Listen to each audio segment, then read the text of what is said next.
बात जो है वो आखिरी जिस आयत की फजीलत हम बयान कर रहे हैं वो आयतें हैं सूरह बकरा की आखिरी आयत। और हज़रत इब्न मसूद रावी फरमाते हैं कि अल्लाह के नबी सल्लल्लाहु अलैहि वसल्लम ने फरमाया मन क़रा बिल आयतैन मिन आखिर सूरतिल बकरा फ़ी लैलतिन का फ़ताहु रवाहुल बुखारी, कि नबी सल्लल्लाहु अलैहि वसल्लम ने फरमाया कि जिसने सूरह बकरा की आखिरी आयत रात में पढ़ ली तो उसके लिए वो काफ़ी होगी। यानी किससे काफ़ी होगी? हर शर से, हर परेशानी से, हर दुख से, हर मसाइब से, हर आलाम से, हर चीज़ से वो उसके लिए काफ़ी हो गई। तो इससे ये साबित हुआ कि जब आदमी रात को सोए तो सोने से पहले क्या है कि ये सूरह बकरा की आखिरी आयत आमन रसूल बिमा उनज़िला इलैहि मिन रब्बिहि वल मुमिनून कुल्लुन आमन बिल्लाहि व मलाइकतिहि व कुतुबिहि व रुसुलिहि इला आखिर, इसको पढ़कर आदमी सोए। ऐसे ही आदमी सुबह को भी पढ़ सकता है, शाम को भी पढ़ सकता है, और कोई आदमी बीमार है, मरीज है, उस वक्त उसको जो है उस वक्त भी आदमी इनको पढ़ सकता है। ऐसे ही जो है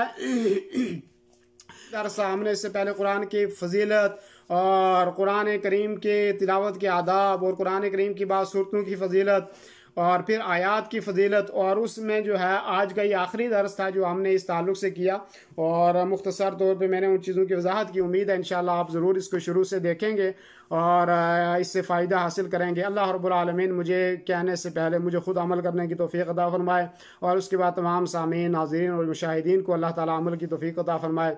बहुत शुक्रिया आप तमाम साथी जितने भी देख रहे थे। अल्लाह ताला आपको जज़ाए खैर दे, अल्लाह आपको सलामत रखे, अल्लाह ताला आपको इज़्ज़त दे, और अल्लाह रब्बुल आलमीन जो है आपको हर किस्म के शर और फितने से अल्लाह रब्बुल आलमीन आपको महफूज रखे, सलामत रखे। आदिल अहमद मौलाना साहब, थोड़ा नमाज नबवी के बारे में थोड़ी बातें, उनकी नमाज की कैसी थी?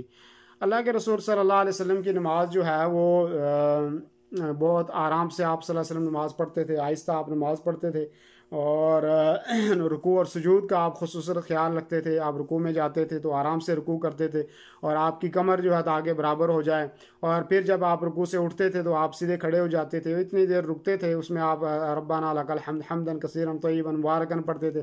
फिर आप सजदे में जाते थे, आराम से सजदा करते थे, 7 आज़ा के ऊपर आप सजदा करते थे, और जब आप सजदे से फारिग होते तो फिर आप क्या करते?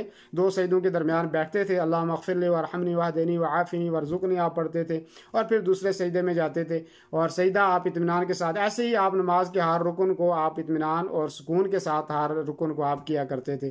तो इंशाअल्लाह नमाज के ताल्लुक़ से हमने जो है इससे पहले दर्स किए हैं वो मौजूद हैं।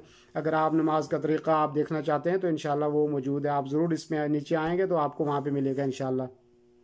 दीनी रहनुमाई के लिए हमारे चैनल को सब्सक्राइब कर दीजिए और घंटी के निशान को दबा दीजिए ताकि आपको मज़ीद कीमती वीडियोज़ मिलते रहें। जज़ाकल्लाहु खैर।